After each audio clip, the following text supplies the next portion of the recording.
O vídeo de hoje começa no dia 25 de janeiro de 2019.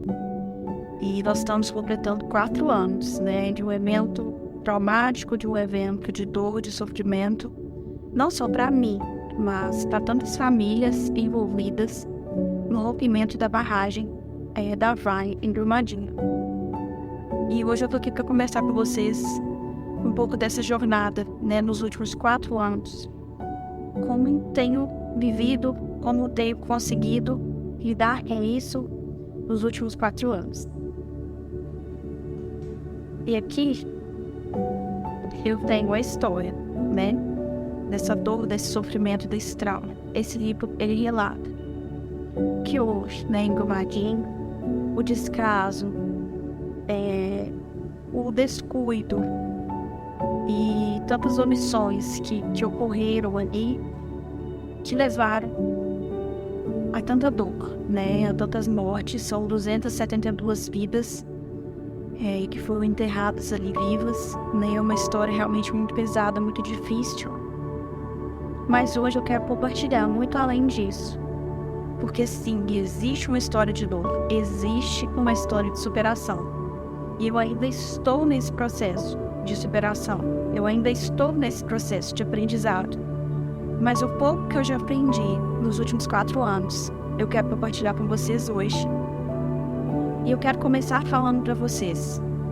A Bíblia relata a história de alguns homens de Deus que sofreram. E o primeiro deles, que eu quero compartilhar aqui hoje, é Daniel. Daniel, ele era um homem segundo o coração de Deus. Ele era um homem temente a Deus. Ele era um homem que se vestia do mal. E mesmo sendo temente a Deus, mesmo sendo um servo de Deus fervoroso, Deus não livrou Daniel de ser lançado na cova dos leões. Daniel foi lançado na cova. Ele passou pela cova. Mas, embora Deus não tenha livrado ele da cova, Deus livrou ele na cova. Nós sabemos que o leão comeu ele, Os leões que estavam ali não conseguiram comer Daniel. Por quê? Porque Deus deu a ele livramento dentro do seu momento de angústia, de sofrimento. Eu acredito que ele pensou que ia morrer ali, Assim como eu, assim como você. Passamos por tantas situações na vida que a gente acha que vai morrer, a gente acha que não vai dar conta, a gente acha que não vai ter como superar isso, Porque é algo muito grande, é algo muito forte. Mas Deus estava ali com Daniel e Deus o ajudou a passar por aquilo. E ele saiu vivo dessa cova. Um outro exemplo bíblico que nós temos é Sadraque, Mesaque e Abednego. Eles não quiseram se curvar diante do rei, porque eles tinham um Senhor, eles só aceitavam se curvar diante do seu Deus. Em decorrência disso, eles foram lançados numa fornalha ardente. E só de chegar perto, a pessoa já sentia aquele calor, já se queimava. Embora Deus não livrasse Sadraque, Mesaque e Abednego daquela fornalha pegando fogo, Deus os livrou na fornalha, Deus os livrou dentro do fogo. Eles passaram pelo fogo, mas eles não foram queimados, Eles saíram dali com vida. E a situação que eu passei, eu me coloco também numa situação semelhante a eles, porque embora Deus não tenha livrado a mim, não tenha livrado a minha família de passar por esse momento de dor, de sofrimento, de trauma, Deus tem nos livrado na dor, no sofrimento e no trauma. E o que a gente precisa, aprender na nossa vida? Nós precisamos nos inspirar em Jesus, porque o próprio Jesus ali disse, no mundo tereis aflições, mas tem de bom ânimo porque eu venci. Jesus passou por esse mundo, também sofreu aflições, e nós também vamos sofrer. Então ele veio para nos deixar o exemplo de que apesar das nossas dores, apesar dos nossos sofrimentos, das nossas aflições, dos nossos traumas, nós também podemos vencer por ele. Nós podemos lidar com essas dificuldades, com essas frustrações da vida. E ainda assim continuar vivos, continuar tendo sonhos, continuar tendo projetos. É isso que Deus tem para nós. E somente é possível viver essa vida, continuar tendo uma vida após o trauma, após o sofrimento, se a gente aceita receber a graça e o amor de Deus na nossa vida. Se a gente não se fecha na nossa dor, no nosso sofrimento. Se a gente abre a nossa visão, abre a nossa mente para entender que existe algo maior, que existe algo além que Deus tem preparado para nós. E hoje eu vou contar para vocês. A história é muito longa, né? Os últimos 4 anos aconteceu muita coisa. Mas o que eu senti de compartilhar hoje com vocês foi um pouco do processo de cura que Deus trabalhou no meu coração. Após, né, a tragédia, o rompimento da barragem, a perda da minha irmã, né, a gente tem até a foto dela aqui, ela tá aqui no cantinho, né? Meus pais, minha outra irmã e eu aqui na foto. Essa aqui é a Natália, né, que nós perdemos ali, nesse rompimento da barragem. Foi um momento, assim, muito difícil, né, para mim, para nossa família. E a primeira semana para nós foi a pior de todas, né, porque a gente ficou sem notícias dela por uma semana. A gente ficou, assim, realmente profundamente abalados, né. E, na verdade, a gente só veio sentir isso depois, né? Porque eu acho que a sua mente, aquilo ali é tão grande para você processar, que você vai processando isso com o tempo, né? Então, nós passamos por essa primeira semana, porque o corpo dela só veio ser encontrado uma semana depois, né, da tragédia. A gente só pôde fazer o enterro no 8º dia, né, da tragédia. E foi um enterro muito cruel, né? Foi caixão fechado, a gente não pôde vê-la. Nós tivemos a oportunidade de despedida, né? Isso realmente são traumas que foram gerados, porque psicologicamente você precisa, né, ver a pessoa, você precisa se despedir.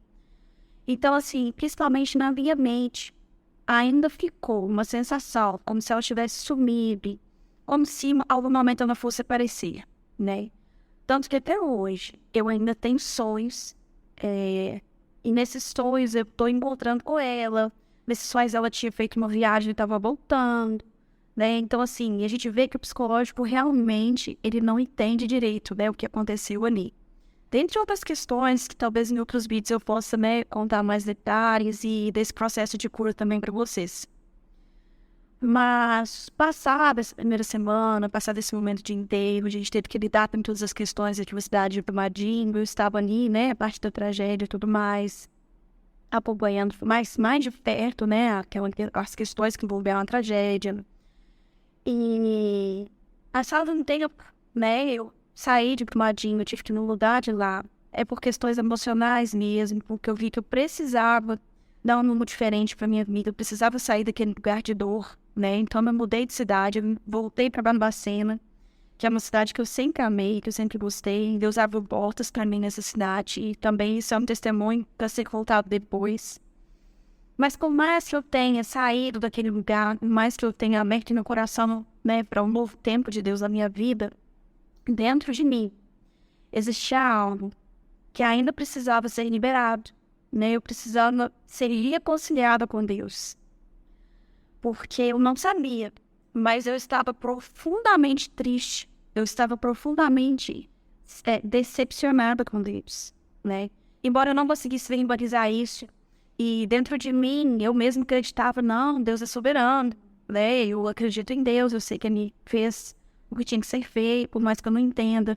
Dentro de mim, eu não aceitava, né? A forma que Ele escolheu para levar minha irmã. Eu não aceitava ver o meu sofrimento, o sofrimento dos meus pais, da minha irmã, da minha família. Porque realmente, depois desse trauma, tudo mudou, né? Não é fácil até hoje.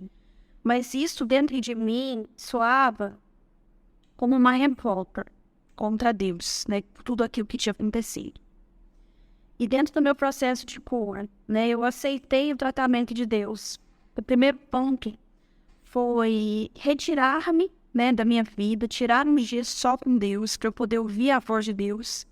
E eu precisava fazer isso, porque eu já estava entrando de novo no processo de depressão profunda, onde eu já estava perdendo meu sentido de vida, onde eu já não estava mais com vontade de fazer nada, onde para mim já não tinha mais sentido, né? E tudo isso por causa daquela revolta, daquela raiva que eu tinha no meu coração contra Deus, e eu mesmo não conseguia abrir. E nesses dias, né, que eu tirei para Deus novamente no retiro espiritual, o Espírito Santo trabalhou no meu coração. E a primeira coisa que ele falou comigo foi: você precisa perdoar Deus. E quando o Espírito Santo falou isso no meu coração, eu a princípio não acreditei. Eu imaginei assim, eu que tô pensando isso, imagina eu perdoar a Deus, Deus é o Deus soberano, Ele é o Criador de tudo, quem sou eu, né?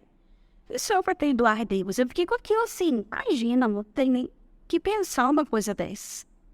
Mas muito gentilmente, com muito carinho, o Espírito Santo foi me mostrando que eu estava com raiva de Deus, que eu estava ressentida com Deus, né? Por tudo aquilo que estava acontecendo, por tudo aquilo que tinha acontecido.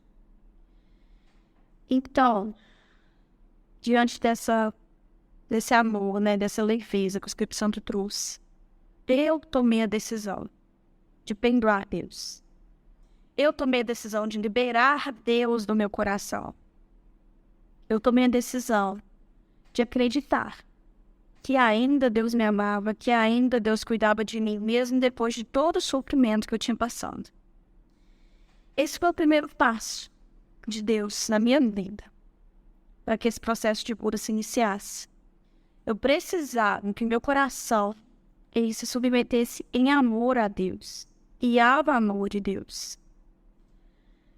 E eu precisava realmente entender, né, a soberania de Deus, que vai muito além daquilo que eu desejo, daquilo que eu quero, que Ele não tem que fazer as coisas do meu jeito, né?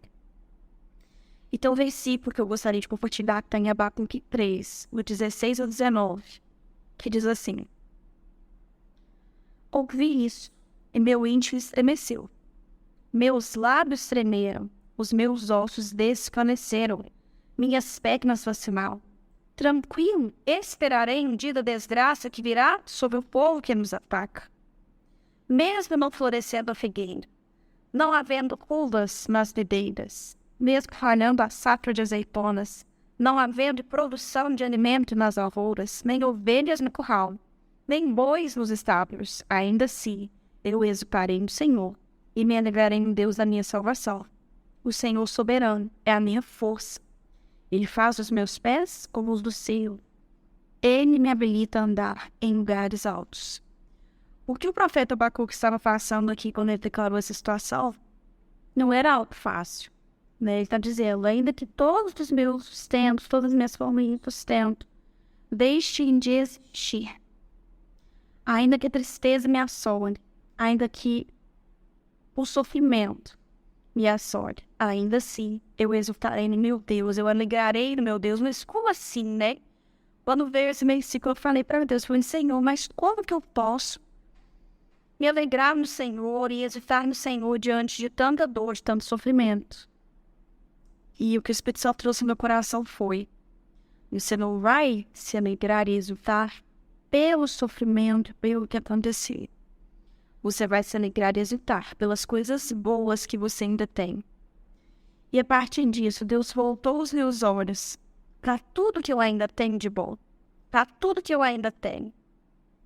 E eu comecei a agradecer a Deus, né, por aquilo que eu tenho.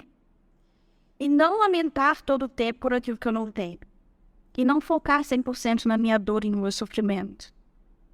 E isso, né, esse coração grato ao Senhor, esses olhos voltados para os benefícios do Senhor na minha vida, também me trouxeram cura, também trouxeram leveza para a minha vida, né? Porque enquanto eu foquei na minha dor, no meu sofrimento, na minha tristeza, enquanto eu foquei em tudo de ruim que me aconteceu, era como se fosse só um veneno para a minha vida. Mas a partir do momento que eu comecei a contemplar a bondade de Deus, que eu comecei a repensar, eu estou vivo, Deus tem um propósito para mim, para minha família. Eu ainda estou aqui. Eu comecei a ser curada na minha alma. E depois, né, de perdoar Deus, liberar perdão a Deus pelo que aconteceu comigo, o passo 2 da minha cura, Deus falou para mim: você precisa me devolver a Natália. E quando Deus falou isso no meu coração, eu entendi claramente que no meu coração, como eu não aceitava aquela perda, eu não aceitava aquela forma que tinha acontecido, era como se ela ainda estivesse dentro de mim, né? Eu não ainda tinha soltado ela de dentro de mim. E isso me causava muita dor. Porque é como se eu quisesse trazê-lo de volta, era como se eu quisesse lutar contra aquela circunstância. voltar no tempo e mudar aquilo que aconteceu. E eu não tinha esse poder, eu não tenho esse poder. Então, quando Deus me disse, devolve ela para mim, Ele estava me lembrando que nós somos dele. E muitas vezes nós sofremos por esquecer os princípios de Deus, né? E eu realmente não estava me lembrando. Porque a gente pensa que as pessoas são nossas, a gente pensa que a gente tem controle sobre tudo, mas não é assim. E quanto a isso, eu tenho um versículo para compartilhar aqui, que está em Romanos 14, no verso 8, diz assim: se vivemos, vivemos para o Senhor. Se morremos, morremos para o Senhor. Assim, quer vivamos, quer morramos, pertencemos ao Senhor. Se ela se foi, é porque o propósito dela aqui nessa terra já tinha acabado. Você sabe por quê? Porque Deus tem o controle de todas as coisas. Enquanto existe propósito para uma vida nessa terra, essa pessoa não vai embora. Ela pode até tentar. Semanas atrás mesmo eu vi uma situação dessa, a pessoa tentou tirar a própria vida, Deus não permitiu ela ir embora. Se Deus ainda tem um propósito para mim aqui nessa terra, eu estarei aqui. A partir do momento que eu não tiver paz, Ele vai me levar. E eu consegui entender isso, eu consegui ver que Deus tinha o controle da situação. Se ela foi naquele momento, é porque o propósito de Deus para ela aqui já tinha se encerrado, né? E mais do que isso, eu precisei entender que eu não tenho controle sobre ela, que ela não era minha. Embora a gente tenha as pessoas aqui junto conosco, elas não são nossas, elas são do Senhor. Então, no meu coração, mais uma vez ali, né, em oração a Deus, eu entreguei a Natália para o Senhor. Eu tirei de dentro de mim aquela responsabilidade, aquele peso de ter que lutar por ela aqui, de ter que fazer algo por ela aqui, porque eu entendi que ela é de Deus. E nesse momento, né, de cura que Deus trouxe, eu me lembrei, Ele me trouxe à memória uma cena daquele filme A Cabana. Não sei quem já assistiu, mas é um filme muito lindo. E tem um momento ali que o pai, né, ele faz essa devolução da filha no altar de Deus. E Jesus estava com ele nesse momento, né, devolvendo ali, ele carrega nos braços aquela menina. E eu me vi naquele momento fazendo a mesma coisa. Eu me vi levando eu, junto com Jesus, entregando diante do Senhor. E aquilo me trouxe uma paz tão grande, porque eu senti que eles estavam cuidando dela, que eu não precisava mais me preocupar, porque eu entreguei para ele. E foi maravilhoso, assim, eu senti um alívio imenso quando eu tomei essa decisão, né, de devolver ela para o Senhor. E o último passo, né, que eu vou compartilhar hoje, até para o vídeo não ficar muito extenso. O último passo que Deus trouxe para minha vida, para me ajudar nesse processo de cura, foi o seguinte, né, depois desses degraus que eu subi, né, que eu me permiti ser curada, que eu aceitei a orientação do Espírito Santo sobre a minha vida, porque isso cabe a nós, né, Deus não pode invadir o nosso coração, é uma decisão de cada um. E eu decidi realmente aceitar aquele processo de cura. Até, né, que eu perguntei pro Senhor, falei, Senhor, tudo bem, eu te perdoei pelas coisas ruins que aconteceram, eu entendi a sua soberania, eu entendi que o Senhor sabe ter o controle de todas as coisas, que não cabe a mim questionar o Senhor. Eu também, Deus, decidi devolver a Natália no teu altar, eu decidi tirar esse peso da minha vida, do meu coração. Mas e agora? O que eu faço com essa realidade tão cruel? O que eu faço com essa dor que eu tenho quando eu me lembro da forma como foi e tudo como aconteceu? Porque o maior trauma, no meu caso, era pensar em como ela morreu, em como foram os últimos momentos dela, aquela dor tremenda que ela sentiu, daquele desespero que ela sentiu. Eu não conseguia pensar nisso sem desesperar. Aquilo doía demais dentro de mim. E era por isso que eu queria fazer alguma coisa, como se eu pudesse mudar aquela situação, mas eu não podia. Então ali, né, quando eu coloquei isso diante de Deus, eu falei, Deus, o que eu vou fazer com isso? Porque toda vez que eu lembro, que eu penso, isso me dói demais, né, saber que foi uma forma tão cruel, tão desumana e, né, que a gente não pôde nem se despedir dela ali no caixão, a gente não pôde nem ver ela, porque não tinha condições de ver. que eu faço com isso, Senhor? Isso é muito pesado, isso é muito difícil para mim lidar. E o Senhor me falou, no outro dia, porque eu fiz essa oração à noite, eu dormi, e no outro dia de manhã, o Senhor falou no meu coração,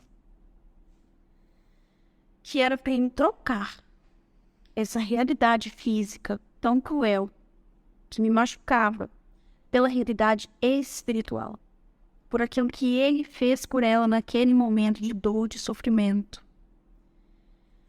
E ali,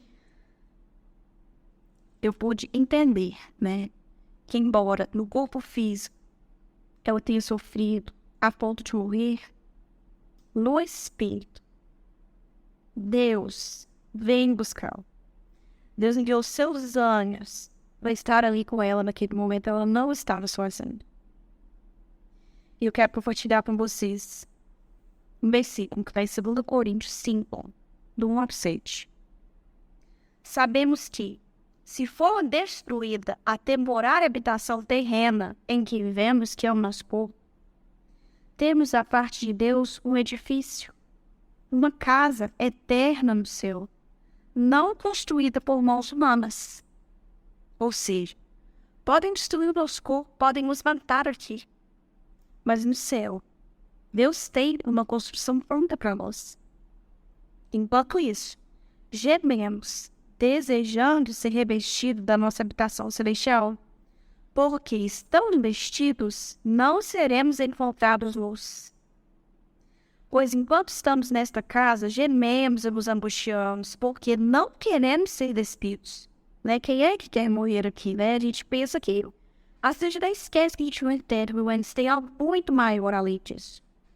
Mas revestimos da nossa habitação celestial, para que aquilo que é mortal seja absorvido pela vida. Foi Deus que nos preparou para esse propósito, dando-nos o Espírito como garantia do que está por vir. Portanto, temos sempre confiança e sabemos que, enquanto estamos no corpo, estamos longe do Senhor, porque vivemos por fé e não pelo que vemos. Quando eu li essa parte final do versículo, porque vivemos por fé e não pelo que vemos, foi como se Deus me despertasse daquela frase que Ele me disse: você vai trocar a realidade física cruel, a realidade normal e natural, pela realidade espiritual. Você vai olhar para essa situação com os olhos da fé, porque afinal de contas, se a gente tem fé, a gente precisa crer no que a gente acabou de ler aqui. Existe algo muito além do que o que vivemos nessa terra. Embora possamos morrer, possamos sofrer, existe algo muito além, muito superior. E para a Natália, chegou a hora ali de viver esse algo superior de Deus para a vida dela, né? Então, ali naquele momento que Deus me falou isso, cabia a mim tomar posse disso e decidir trocar essa dor, essa realidade tão cruel, por aquela realidade que Ele me mostrou em espírito, de um momento de celebração, onde Deus vinha buscá-la, né? Onde ela estava com vestes brancas, onde ela estava pronta para se encontrar com o Senhor. E quando Deus trouxe, né, essa visão no meu espírito, né, de como foi que Ele veio buscá-la, isso gerou muita alegria no meu coração, que eu consegui pela primeira vez entender com voz da fé o que representou a morte, né? Que foi algo realmente muito além do que eu podia ver, muito além do que às vezes os livros, os vídeos e tudo isso que a gente vê na TV mostra, né? Como foi algo tão brutal. Mas o meu Deus fiel garantiu, né, que Ele estaria com ela, que Ele esteve com ela, que Ele foi buscar naquele momento. Eu vou ler para vocês a minha última reflexão. Então, viver por vista, pela realidade física, ou por fé, pela realidade espiritual. A escolha faz uma grande diferença. Eu preciso sempre me lembrar disso. Nada disso foi automático e fácil. Eu ainda preciso sempre me lembrar de tudo, conscientizar a minha mente sobre a minha fé, para que ela prevaleça e permaneça. Não vou mentir para vocês. Tem dias que a minha mente ainda tenta me levar para esse lugar de dor, que eu foque nesse lugar de dor. Tem, não é fácil. É uma luta constante, para que eu me lembre do que Deus me falou, para que eu me lembre do que Deus trouxe para mim, né? Para que eu não me permita cair de novo naquele lugar que eu estava, de revolta, de rebelião, de tristeza, e que ia me levar à morte. Então, constantemente eu faço essa escolha, né? E quando o meu coração tenta me levar para revolta, para o ódio, na mesma hora eu peço a ajuda do Espírito Santo. Me ajuda, Espírito Santo. Me ajuda a colocar em prática aquilo que Deus me ensinou. Posso afirmar que após tomar as decisões as quais o Espírito Santo me conduziu, que eu compartilhei com vocês nesse vídeo, e colocar a fé na palavra de Deus acima das minhas razões, dores e justificativas, foi como se eu tivesse encontrado de volta o caminho para o colo de Deus, no lugar de intimidade e de prazer de estar com Ele. Eu fiz as pazes com Deus, e assim, com a minha história de dor. O jogo, o fardo que eu estava carregando saiu, e eu me senti livre. E através desse vídeo, eu quero também convidar você, que talvez passou por uma história de dor na sua vida, uma história de luta muito grande, e você também está nesse lugar de não conseguir sair dessa situação, você não entende o que está acontecendo muito bem, assim como eu achava que estava tudo bem, mas no fundo só eu sabia como eu estava morrendo por dentro. Talvez esse vídeo também é uma resposta de Deus para você, porque eu sei que o Espírito Santo também vai falar no seu coração quais espaços você precisa dar para sair desse lugar de dor, para sair desse lugar de morte, de tristeza.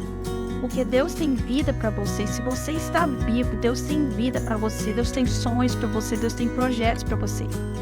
A sua história de dor, ela pode ser transformada. A sua história não vai mudar, mas você pode mudar. Você pode ser transformado nesse lugar de dor. Eu não tenho como voltar no tempo e mudar a minha história e apagar essa parte triste e ruim da minha história. Isso eu não tenho como trazer. Mas eu tenho como permitir que Deus entre complete o meu coração e faça uma limpeza dentro de mim e me direcione. E eu desejo estar cada dia obediente a Ele nessa direção que Ele vai trazer para a minha vida. E eu oro para que isso também seja uma realidade na sua vida, que você também decida pela vida, que você escolha a vida, porque os caminhos de morte todo dia são colocados diante de nós, mas que a gente sempre escolha a vida, que a gente escolha viver aquilo que Deus tem para nós, para que a gente tenha plenitude aqui nessa terra. Que Deus te abençoe e que o Espírito Santo possa falar ao seu coração. Em nome de Jesus. Amém.